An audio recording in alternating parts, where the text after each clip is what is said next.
ನಮ್ಮ ಕುಟುಂಬ ಕನ್ನಡ ಬ್ಲಾಗ್ಸ್ಗೆ ತಮ್ಮೆಲ್ಲರಿಗೂ ಸ್ವಾಗತ. ನಾನು ನಿಮ್ಮ ಪ್ರೀತಿಯ ಕನ್ನಡತಿ ಭಾಗ್ಯ. ಫ್ರೆಂಡ್ಸ್, ಎಲ್ಲರೂ ಹೇಗಿದ್ದೀರಾ? ಎಲ್ಲರೂ ಸೇಫಾಗಿ ಚೆನ್ನಾಗಿದ್ದೀರಾ ಅಂತ ಹೇಳಿ ಅನ್ಕೋತಾ ಭಾವಿಸ್ತಾ ಇವತ್ತಿನ ವೀಡಿಯೋನ ಶುರು ಮಾಡ್ತಾ ಇದ್ದೀನಿ. ಇವತ್ತು ಡೇ ಬಂದು ಮಂಗಳವಾರ.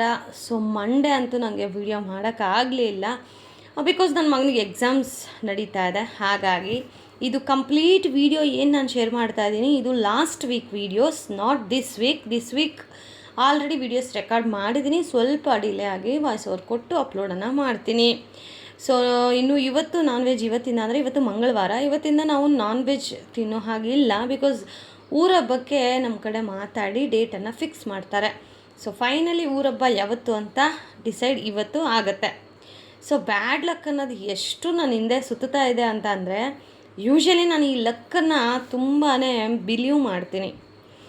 ಆ್ಯಂಡ್ ನಾವೊಂದು ಸ್ಥಾನದಲ್ಲಿ ಇದ್ದೀವಿ ಅಂತ ಅಂದರೆ ಆ ಸ್ಥಾನಕ್ಕೆ ನಾವು ಗೌರವ ಕೊಡಬೇಕು, ನಾನೇ ಹೆಚ್ಚು ಅನ್ನೋ ಥರ ಇರಬಾರ್ದು. ಯಾಕೆ ಈ ಮಾತು ಹೇಳ್ತಾ ಇದ್ದೀನಿ ಅಂತಂದರೆ, ನಾನು ನೋಡಿರೋ ಪ್ರಕಾರ ಕೆಲವೊಬ್ಬರು ನಾನು ಮಾಡಿದ್ದೇ ಸರಿ, ನಾನೇ ಎಲ್ಲ. ಹೌದು, ನೀವು ಸ್ವಲ್ಪ ಉನ್ನತ ಮಟ್ಟದಲ್ಲಿ ಇದ್ದೀರಾ, ಹಾಗಂದು ಮಾತ್ರಕ್ಕೆ ನೀವು ಮಾಡಿದ್ದೆಲ್ಲ ಸರಿ, ನೀವು ಹೇಳಿದ್ದೆಲ್ಲ ಸರಿ ಅನ್ನೋದು ತಪ್ಪಾಗತ್ತೆ. ಒಬ್ಬ ಗುರುಗಳು ಸಹ ಶಿಷ್ಯಂದ್ರಿಂದ ಕಲಿಯೋ ಎಷ್ಟೋ ಸಂದರ್ಭಗಳಿದೆ. ಅದೇ ಗುರುಗಳು ಶಿಷ್ಯಂದ್ರಿಗೆ ಶಾಪ ಹಾಕಿದ್ರೆ ಗುರುಗಳ ತಪ್ಪ, ಶಿಷ್ಯಂದ್ರ ತಪ್ಪ? ಅಥವಾ ಏನೋ ಶಿಷ್ಯಂದ್ರ ತಪ್ಪು ಮಾಡಿದ್ದಾರೆ, ಗುರುಗಳದನ್ನು ಮನಸ್ಸಿಗೆ ಹಾಕ್ಕೊಳ್ದೆ ಹೊಟ್ಟೆಗೆ ಹಾಕ್ಕೊಂಡು ನಂದೇ ಮಕ್ಕಳಲ್ವಾ ಅಂತ ಬಿಡೋದು ಎಷ್ಟು ಒಳ್ಳೆಯದು. ಹೇಳಬೇಕು ಅನ್ನಿಸ್ತು, ಹೇಳಿದೆ. ಯಾಕೆ ಮಾತು ಹೇಳ್ತಾ ಇದ್ದೀನಿ ಅಂತಂದರೆ, ಈಗ ನಾವು ಇಷ್ಟು ಒಂದು ಮಟ್ಟಕ್ಕೆ ಬೆಳೆದಿದ್ದೀವಿ ಅಂತಂದರೆ ಅದಕ್ಕೆ ಕಾರಣನೇ ನಮ್ಮ ಟೀಚರ್ಸ್. ಕನ್ನಡದಲ್ಲಿ ಹೇಳಬೇಕು, ನಮ್ಮ ಗುರುಗಳು. ಅವರು ಅವತ್ತು ನಮ್ಮನ್ನು ತಿದ್ದಿ ಬುದ್ಧಿ ಹೇಳಿದ್ದಕ್ಕೆ ಇವತ್ತು ಈ ಮಟ್ಟದಲ್ಲಿ ಇದ್ದೀವಿ. ಅದು ಯಾರೇ ಆಗಿರಲಿ, ಟೀಚರ್ಸ್ ಹೇಳಿಕೊಡುವಂತಹ ಪ್ರತಿಯೊಬ್ಬರು ಗುರುಗಳಿಗೆ ಸಮಾನ, ಶಿಕ್ಷಕರಿಗೆ ಸಮಾನ. ಅಂಥ ಗುರುಗಳೇ ಒಂಥರ, ಈಗ ನಾವು ಎಷ್ಟೋ ಪ್ರಾಬ್ಲಮ್ಸ್ಗಳನ್ನು ಕೊಟ್ಟಿರ್ತೀವಿ ಮೇಡಮ್ಗಳಿಗೆ, ತಲೆನೋವು ಕೊಟ್ಟಿರ್ತೀವಿ. ಬಟ್ ಒಂದು ಸಿಂಗಲ್ ಡೇ ಅವ್ರು ಶಾಪ ಹಾಕೋದಾಗಲಿ, ಇವ್ರು ಹಿಂಗಾಗ್ಬಿಡಲಿ ಅನ್ನೋದು ಎಲ್ಲಾದರೂ ನೀವು ನೋಡಿದ್ದೀರಾ? ಒಂದು ನಿಷ್ಕಲ್ಮಶವಾದ ಪ್ರೀತಿ ಸಿಗುತ್ತೆ ಅಂತ ಅಂದರೆ ಗುರುಗಳ ಕಡೆಯಿಂದ.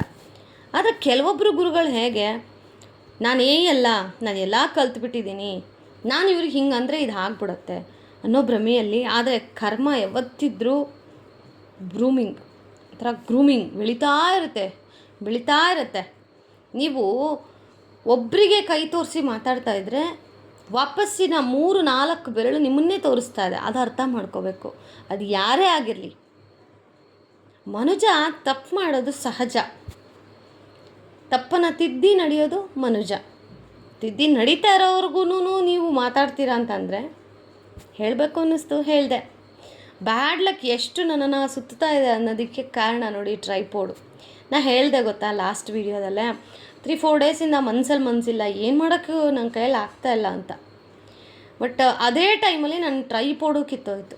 ಸೊ ಟ್ರೈಪೋಡ್ ಇದ್ದಿದ್ರೆ ಮೋಸ್ಟ್ಲಿ ನನಗೆ ವಿಡಿಯೋಸ್ ಮಾಡ್ತಾ ಇದ್ನೇನೋ. ಬಟ್ ಟ್ರೈಪೋಡ್ ಇರಲಿಲ್ಲ, ನನಗೂ ಮೈಂಡಿಗೆ ಸ್ವಲ್ಪ ರಿಫ್ರೆಶ್ ಬೇಕಾಗಿತ್ತು.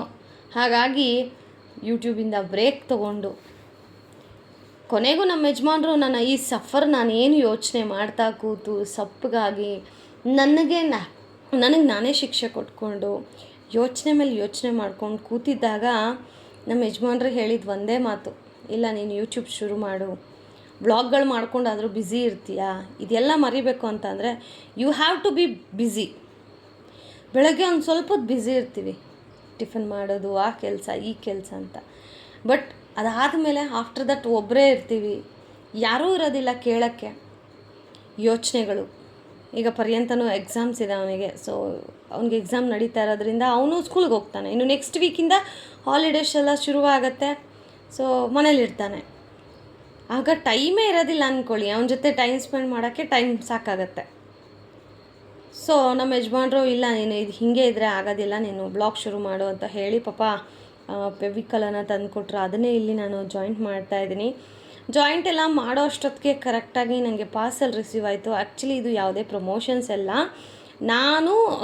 ನನಗೆ ಇಷ್ಟ ಆಗಿ ಈ ಜ್ಯುವೆಲ್ರಿನ ಪರ್ಚೇಸ್ ಮಾಡಿದ್ದು. ನಿಮ್ಮೆಲ್ಲರಿಗೂ ಗೊತ್ತಿರುತ್ತೆ, ರೇಖಾ ಅಂತ ಹೇಳಿ ಅನಿರುದ್ಧ್ ಅಂತಲೂ ಅವ್ರದ್ದು ಪೇಜ್ ಇದೆ. ನಾನು ಅವ್ರದ್ದು ಪೇಜ್ ಡೀಟೇಲ್ಸನ್ನು ಡಿಸ್ಕ್ರಿಪ್ಷನಲ್ಲೇ ಮೆನ್ಷನ್ ಮಾಡ್ತೀನಿ. ನಾನು ಇದಕ್ಕೆ ಯಾವುದೇ ಥರದ ಡಿಸ್ಕೌಂಟ್ ಅನ್ನೋದು ತೊಗೊಂಡಿಲ್ಲ. ಅವ್ರು ಯಾವ ಪ್ರೈಸ್ ಹೇಳಿದ್ರು ಅದೇ ಪ್ರೈಸಲ್ಲೇ ತೊಗೊಂಡೆ. 50 ರುಪೀಸ್ ಏನು ಕೊರಿಯರ್ ಚಾರ್ಜ್ ಇರುತ್ತಲ್ಲ, ಅದನ್ನು ನಾನು ಫ್ರೀ ಶಿಪ್ಪಿಂಗ್ ತೊಗೊಂಡೆ. ಅವ್ರು ಯಾವುದೇ ಹೇಳಿಲ್ಲ ನನಗೆ ಈ ಥರ ಪ್ರಮೋಷನ್ ಮಾಡಿಕೊಡಿ ಅಕ್ಕ, ಆ ಥರ ಏನೂ ಹೇಳಿಲ್ಲ. ಬಟ್ ಆ ಮಗು ಪಾಪ ಮಗುನ ಹಾಕ್ಕೊಂಡು ಇಷ್ಟೆಲ್ಲ ಕಷ್ಟಪಡ್ತಾ ಇದೆ. ಸೊ ಅಂಥ ಹೆಣ್ಮಕ್ಳಿಗೆ ನಾವು ಸಪೋರ್ಟ್ ಮಾಡೋಣ ಅಂತ ಹೇಳಿ ನನಗಿಷ್ಟ ಆಗಿ ನಾನು ಈ ಒಂದು ನೆಕ್ಲೆಸನ್ನು ಪರ್ಚೇಸ್ ಮಾಡಿದೆ. ಬಿಕಾಸ್ ಹೇಗಿದ್ದರೂ ಇನ್ನು ಹಬ್ಬಗಳು ಶುರುವಾಗುತ್ತೆ, ಸ್ವಲ್ಪ ಶಾಪಿಂಗ್ ಅದು ಇದು ನಡೀತಾ ಇರುತ್ತೆ. ಜ್ಯುವೆಲ್ರಿನ ನೀವು ಡೈರೆಕ್ಟ್ ಹೋಗಿ ತೊಗೋತೀರ ಅಂತಂದರೆ ತುಂಬ ಕಾಸ್ಟ್ಲಿ. ಬಿಕಾಸ್ ನಾವೆಲ್ಲ ನೋಡಿದ್ದೀವಿ ಆನ್ಲೈನಲ್ಲಿ. ಹೀಗೆ ನೋಡ್ತಾ ಇರಬೇಕಾದ್ರೆ ಇವರು ಹಾಕಿದ್ದಿದ್ದು ನನಗೆ ಜ್ಯುವೆಲ್ರಿ ತುಂಬ ಇಷ್ಟ ಆಯಿತು. ಎಲ್ಲ ಓಪನ್ ಮಾಡಿ ನೋಡೋಷ್ಟೊತ್ತಿಗೆ ನಂಗೆ ಒಂದು ಫ್ರೀ ಗಿಫ್ಟ್ ಸಹ ಕಳಿಸಿದ್ರು. ಆ್ಯಕ್ಚುಲಿ ನಂಗೆ ಅವ್ರು ಫ್ರೀ ಗಿಫ್ಟ್ ಕಳಿಸ್ತಾರೆ ಅಂತ ನಾನು ಎಕ್ಸ್ಪೆಕ್ಟೂ ಮಾಡಿರಲಿಲ್ಲ. ಅದೇನು ಫ್ರೀ ಗಿಫ್ಟ್ ಅಂತ ಹೇಳಿ ಇದರಲ್ಲಿ ತೋರಿಸ್ತೀನಿ, ನೀವು ನೋಡಬಹುದು.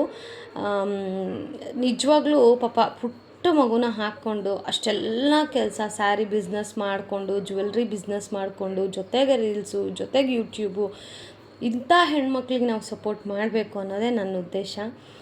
ಈ ಥರ ಪ್ರಮೋಷನ್ಸ್ ನೀವು ಪೇಜಸನ್ನು ಇಟ್ಕೊಂಡಿದ್ದೀರಾ ಅಂತಂದರೆ ತುಂಬ ಕಡಿಮೆ ಬಜೆಟಲ್ಲಿ ನಾನು ಪ್ರಮೋಷನ್ಸನ್ನು ಮಾಡಿಕೊಡ್ತೀನಿ. ಆ್ಯಂಡ್ ಇದು ಯಾವುದೇ ಪ್ರಮೋಷನ್ ಅಲ್ಲ, ಬಟ್ ಸ್ಟಿಲ್ ನಾನು ವಿಡಿಯೋದಲ್ಲಿ ಶೇರ್ ಮಾಡ್ತಾಯಿದ್ದೀನಿ.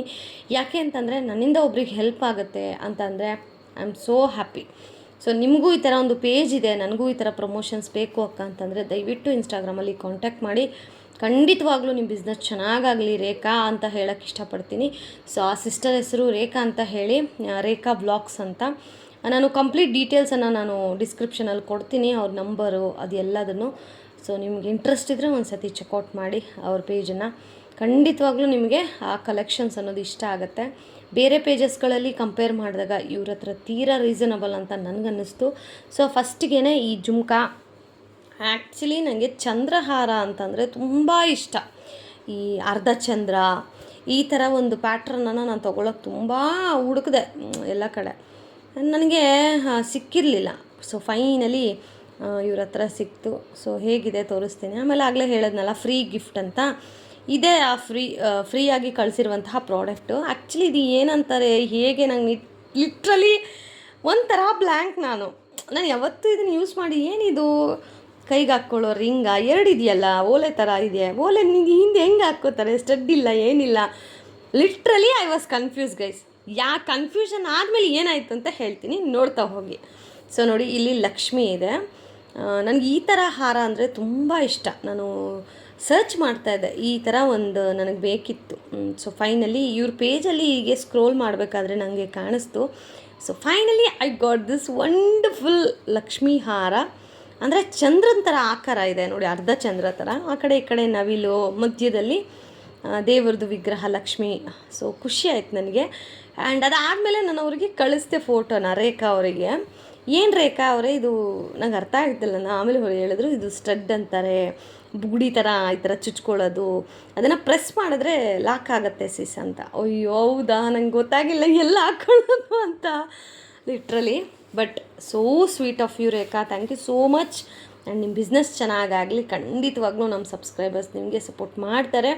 ಈ ರೀತಿಯಾದಂತಹ ಪ್ರಾಡಕ್ಟ್ಗಳನ್ನು ಅವರು ಸಹ ಬೈ ಮಾಡ್ತಾರೆ. ಸೊ ಇದಕ್ಕೆ ನಾನು ಪೇ ಮಾಡಿರ್ತಕ್ಕಂತಹ ಅಮೌಂಟು 650 ರೂಪಾಯಿ ಅಲ್ವಾ ರೇಖಾ ಅವರೇ? ಕಮೆಂಟ್ ಮಾಡಿ. ಖಂಡಿತವಾಗ್ಲೂ 650 630 ನನ್ನ ನೆನಪಿಲ್ಲ, 650 ಅಂತ ಅನ್ಕೋತೀನಿ. ತುಂಬ ಚೆನ್ನಾಗಿದೆ. ಸೊ ಇದು ಅಷ್ಟೇ, ಸ್ಟಡ್ಸ್ ಈಗೆಲ್ಲ ಇದೇ ಥರ ಯೂಸ್ ಮಾಡೋದು. ಖುಷಿ ಆಯ್ತು ನನಗೆ. ನೋಡಿ, ಇದು ಬೆಳ್ಳಗೆ ಹಾಕಿ ತೋರಿಸ್ತಾ ಇದ್ದೀನಿ, ಎಷ್ಟು ಫಿನಿಶಿಂಗ್, ಎಷ್ಟು ನೀಟಾಗಿದೆ, ಗೋಲ್ಡ್ ಫಿನಿಶಿಂಗಲ್ಲಿ. ಐ ಲವ್ ಇಟ್ ಅಂತ ಹೇಳ್ಬೋದು ನಿಜವಾಗ್ಲೂ. ಖಂಡಿತವಾಗ್ಲೂ ಗೋ ಫಾರ್ ಇಟ್. ಇದರ ಕಂಪ್ಲೀಟ್ ಡೀಟೇಲ್ಸ್ ಡಿಸ್ಕ್ರಿಪ್ಷನಲ್ಲಿ ಕೊಡ್ತೀನಿ. ಒಂದು ಸತಿ ಅನಿರುದ್ಧ್ ಅಂತ ಏನೋ ಪೇಜ್ ಇದೆ, ಬಟ್ ಅವ್ರ ಹೆಸರು ರೇಖಾ. ಇನ್ಸ್ಟಾಗ್ರಾಮ್ ಪೇಜು ಸಹ ನಾನು ಮೆನ್ಷನ್ ಮಾಡ್ತೀನಿ. ಖಂಡಿತವಾಗ್ಲೂ ಅಂಥವ್ರಿಗೆ ಸಪೋರ್ಟ್ ಮಾಡಿ. ನಿಮ್ಮಲ್ಲೂ ಈ ಥರ ಪೇಜಸ್ ಇದೆ, ನನಗೆ ಸಪೋರ್ಟ್ ಬೇಕು ಅನ್ನೋರು ಖಂಡಿತವಾಗ್ಲೂ ಇನ್ಸ್ಟಾಗ್ರಾಮಲ್ಲಿ ಮೆಸೇಜ್ ಮಾಡಿ. ನಮ್ಮ ಕುಟುಂಬ ಅಂತ ಸರ್ಚ್ ಮಾಡಿ, ಅಥವಾ ಭಾಗ್ಯಲಕ್ಷ್ಮಿ ಅಂತ ಹೇಳಿ ಸರ್ಚ್ ಮಾಡಿದ್ರೆ ನನ್ನ DP ಸಮೇತ ನಿಮಗೆ ಫೋಟೋ ಬರುತ್ತೆ. ಸೊ ಇನ್ನು ಅದೆಲ್ಲ ಅನ್ಬಾಕ್ಸಿಂಗ್ ಮಾಡಿ ಅಷ್ಟೊತ್ತಿಗೆ ಅಣ್ಣನೂ ಊರಿಂದ ಬಂದರು. ಬಿಕಾಸ್ ಇನ್ನು ಶ್ರೀರಾಮನವಮಿ ಹಬ್ಬನೂ ಹತ್ರ ಬಂತಲ್ವಾ, ಅದಕ್ಕೆ ಕರ್ಬೂಜ ಹಣ್ಣು ಅದೆಲ್ಲ ತೊಗೊಂಡ್ಬಂದಿದ್ರು. ಹಬ್ಬಕ್ಕೆ ಪಾನಕ ಎಲ್ಲ ಮಾಡ್ಕೊಳ್ಳಿ ಅಂತ. ಅಕ್ಕ ಒಂದೆರಡು ನನಗೆ, ಅವರು ಒಂದೆರಡು ಇಟ್ಕೊಂಡ್ರು. ಆಮೇಲೆ ದ್ರಾಕ್ಷಿ, ಆರೆಂಜು ಏನೇನೋ ತಂದಿದ್ರು. ಅದೆಲ್ಲ ಅಕ್ಕ ಯೂಶಲಿ ಏನಾದರೂ ತಂದರೆ ನಮ್ಮ ಮನೆಗೆ ಬರ್ತಾ ಇರುತ್ತೆ ಮೇಲ್ಗಡೆಗೆ. ಸೊ ಹಾಗೆ ನಾನು ಅಷ್ಟೇನ ತಂದರೆ ಅವ್ರಿಗೂ ಕೊಡೋದು, ಇವೆಲ್ಲ ಕೊಡೋದು ತೊಗೊಳೋದೆಲ್ಲ ಕಾಮನ್, ಅದನ್ನೆಲ್ಲ ಮೆನ್ಷನ್ ಮಾಡಬಾರ್ದು. ಆ್ಯಂಡ್ ನೋಡಿ ದಾಳಂಬ್ರಿ, ಆಮೇಲೆ ಗ್ರೇಪ್ಸು, ಆಮೇಲೆ ಈ ಕರ್ಬೂಜ ಹಣ್ಣು ಇವೆಲ್ಲ, ಯಾಕಂದರೆ ನೆಕ್ಸ್ಟ್ ಇನ್ನು ಶ್ರೀರಾಮನವಮಿ ಹಬ್ಬ ಅಲ್ವಾ, ಹಾಗಾಗಿ ಹಬ್ಬಕ್ಕೆ ಪಾನಕ ಏನಾದರೂ ನೀರು ಮಜ್ಜಿಗೆ ಮಾಡಿಕೊಳ್ಳಿ ಅಂತ ಹೇಳಿ. ಸೊ ಇವತ್ತು ಮಂಗಳವಾರ, ನಾವು ಇವತ್ತು ಸಾಯಂಕಾಲ ಪೂಜೆ, ಮನೆಯಲ್ಲೆಲ್ಲ ಪೂಜೆ ಮಾಡಿ ದೇವಸ್ಥಾನಕ್ಕೆ ಹೋಗಿ ದೇವಸ್ಥಾನದಲ್ಲಿ ಹಿರಿಯರೆಲ್ಲ ಕೂತು ಯಾವತ್ತು ಹಬ್ಬ ಮಾಡೋದು, ಎಷ್ಟನೇ ದಿನಕ್ಕೆ ಅಂತ ಹೇಳಿ ಎಲ್ಲ ಡಿಸೈಡ್ ಮಾಡ್ತಾರೆ. ಬಟ್ ನಾನು ಹೋಗೋ ಹಾಗಿಲ್ಲ, because I am in periods. So ನಾನು ಹೇಳೋದ್ನಲ್ವಾ, ಮನಸ್ಸಿಲ್ಲ, ಏನೇನೋ ಟೆನ್ಷನ್ಸ್ ಅಂತ. ಈ ಪೀರಿಯಡ್ಸ್ ಟೈಮಲ್ಲಿ ಈ ರೀತಿ ಏನಾದರೂ ತಲೆಗೆ ಹಾಕ್ಕೊಬಿಟ್ರೆ ಲಿಟ್ರಲಿ ನೀವು ನಂಬಲ್ಲ, ಸೊ ನಾರ್ಮಲ್ ಬ್ಲೀಡಿಂಗಿಂತ ಇನ್ನೂ ಬ್ಲೀಡಿಂಗ್ ಜಾಸ್ತಿ ಆಗುತ್ತೆ. ಇದು ಎಷ್ಟು ಜನಕ್ಕೆ ಅಬ್ಸರ್ವ್ ಮಾಡಿದ್ದೀರಾ ಕಮೆಂಟ್ ಮಾಡಿ. ನಾನಂತೂ ತೀರಾ ಅಬ್ಸರ್ವ್ ಮಾಡಿದ್ದೀನಿ. ಯಾವಾಗ ನಾವು ಸ್ಟ್ರೆಸ್ಸಲ್ಲಿ ಇರ್ತೀವಿ ಆ ಟೈಮಲ್ಲಿ ಬ್ಲೀಡಿಂಗ್ ಜಾಸ್ತಿ ಹೋಗುತ್ತೆ. ಆ್ಯಂಡ್ ಈ ಮಂತಂತೂ ಒಂಥರ ಬಿಡಿ, ಅದು ಹೇಗಾಯಿತು ಅಂತಲೂ ನಾನು ಹೇಳ್ಕೊಳಕ್ಕೂ ಆಗ್ತಾಯಿಲ್ಲ. ಆ್ಯಂಡ್ ಇನ್ನೂ ಇದನ್ನೆಲ್ಲ ಸೆಗ್ರಿಗೇಟ್ ಮಾಡಿ ತೆಗೆದು ಇಡ್ತಾ ಇದ್ದೀನಿ. ಆ್ಯಂಡ್ ರಾತ್ರಿ ಊಟಕ್ಕೆ ಏನಪ್ಪ ಮಾಡೋದು, ನಮ್ಮ ಯಜಮಾನ್ರು ದೇವಸ್ಥಾನಕ್ಕೆ ಹೋಗಬೇಕು. ಸೊ ಬರೋಷ್ಟೊತ್ತಿಗೆ ಮುದ್ದೆ ಮಾಡಿದ್ರೆ ಆರೋಗುತ್ತೆ. ಸೊ ಏನು ಮಾಡೋದು ಅಂತ ಯೋಚನೆ ಮಾಡಿಕೊಂಡು, ಅದಾದಮೇಲೆ ಏನು ಮಾಡಿದೆ ಅನ್ನೋದನ್ನು ತೋರಿಸ್ತೀನಿ. ಅದಾದಮೇಲೆ ಕಲ್ಲಂಗಡಿ ಹಣ್ಣು ತಂದಿದ್ರು ಗೈಸ್, ಅದನ್ನು ನಾನು ಮಿಸ್ ಮಾಡಿದೆ ಹೇಳೋದು. ಕಲ್ಲಂಗಡಿ ಹಣ್ಣು ಈಗಂತೂ ಬಿಸಿಲಿಗೆ ಎಷ್ಟು ಫ್ರೂಟ್ಸ್ ತಿಂತೀವೋ ಅಷ್ಟು ಒಳ್ಳೆಯದು. ಸೊ ನಾನಂತೂ ಇದನ್ನು ಲೈಕ್ ಒನ್ ಡೇ ಬಿಟ್ಟು ಒನ್ ಡೇ ಕಟ್ ಮಾಡೋದು, ಅದು ಬೀಜ ಎಲ್ಲ ತೆಗೆದು ಒಂದು ಸ್ವಲ್ಪ ಸಕ್ಕರೆ ಹಾಕ್ಕೊಂಡು ಕರ್ಬೂಜ ಹಣ್ಣು ತಿನ್ಕೋತೀನಿ. ಕಲ್ಲಂಗಡಿ ಹಣ್ಣಿಗೆ ಒಂದು ಸ್ವಲ್ಪ ಪೆಪ್ಪರು, ಉಪ್ಪು ಅದೆಲ್ಲ ಹಾಕಿ ತಿನ್ಬೋದು. ಸೊ ಪಾಪ ಕಲ್ಲಂಗಡಿ ಹಣ್ಣನ್ನು ಸಹ ತಂದಿದ್ದರು. ಸೊ ಅದನ್ನು ನಿಮಗೆ ತೋರಿಸ್ತಾ ಇದ್ದೀನಿ. ಇನ್ನು ಪರ್ಯಂತ್ಗೆ ಆ್ಯಕ್ಚುಲಿ ಇನ್ನು 2-3 ಎಕ್ಸಾಮ್ಸ್ ಏನೋ ಇದೆ. ಸೊ ಇನ್ನು ಅವನು ಎಕ್ಸಾಮ್ ಎಲ್ಲ ಆಗೋದ್ರೆ ಪರ್ಯಂತ ಫ್ರೀ ಆಗಿಬಿಡ್ತಾನೆ. ಸೊ ಅವ್ನು ಫ್ರೀ ಆದರೆ ನನಗೊಂಥರ ಶಕ್ತಿ ಬಂದಂಗೆ. ಸೊ ದಟ್ ಯಾವಾಗೂ ಮೈಂಡ್ ಸ್ವಲ್ಪ ಬ್ಯುಸಿ ಆಗಿರುತ್ತೆ, ತಲೆ ಕೆಡಿಸ್ಕೊಳ್ಳೋ ಅವಶ್ಯಕತೆ ಇರೋದಿಲ್ಲ ಗೈಸ್. ಹಾಗಾಗಿ ಇವೆಲ್ಲ ತೆಗೆದಿಡೋ ಅಷ್ಟೊತ್ತಿಗೆ ನಮ್ಮ ಯಜಮಾನ್ರು ಬಂದರು. ಸೊ ಇನ್ನು ಅವ್ರು ಬಂದಮೇಲೆ ದೇವಸ್ಥಾನಕ್ಕೆ ಹೋಗೋ ಗಡಿ ಬಿಡೀಲಿ ನಾನು ಯಾವುದೂ ಶೂಟ್ ಮಾಡಲಿಲ್ಲ. ಸರಿ ಆಯಿತು ಅಂತ ಹೇಳಿ ಸೊಪ್ಪು ಸಾರು ಮಾಡ್ಕೊಳ್ಳೋಣ, ಬೇಗನೆ ಆಗುತ್ತೆ. ಸೊಪ್ಪೆಲ್ಲ ಬಿಡಿಸಿದ್ದೆ ಮಧ್ಯಾಹ್ನನೇ. ಸೊ ಅದಕ್ಕೆ ಫೈನಲಿ ಸೊಪ್ಪು ಸಾರು ಮಾಡಿ ಅನ್ನ ಮಾಡಿ ಊಟ ಮಾಡಿದ್ವಿ. ಸೊ ಈ ರೀತಿ ಇತ್ತು ನಮ್ಮ ಒಂದು ಟ್ಯೂಸ್ಡೇ. ನಿಮ್ಮೆಲ್ಲರ ಟ್ಯೂಸ್ಡೇ ಹೇಗಿತ್ತು ಕಮೆಂಟ್ ಮಾಡಿ.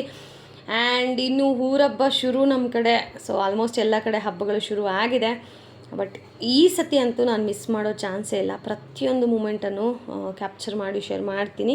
Thank you so much watching friends. Lots of love. Keep supporting me. Bye bye.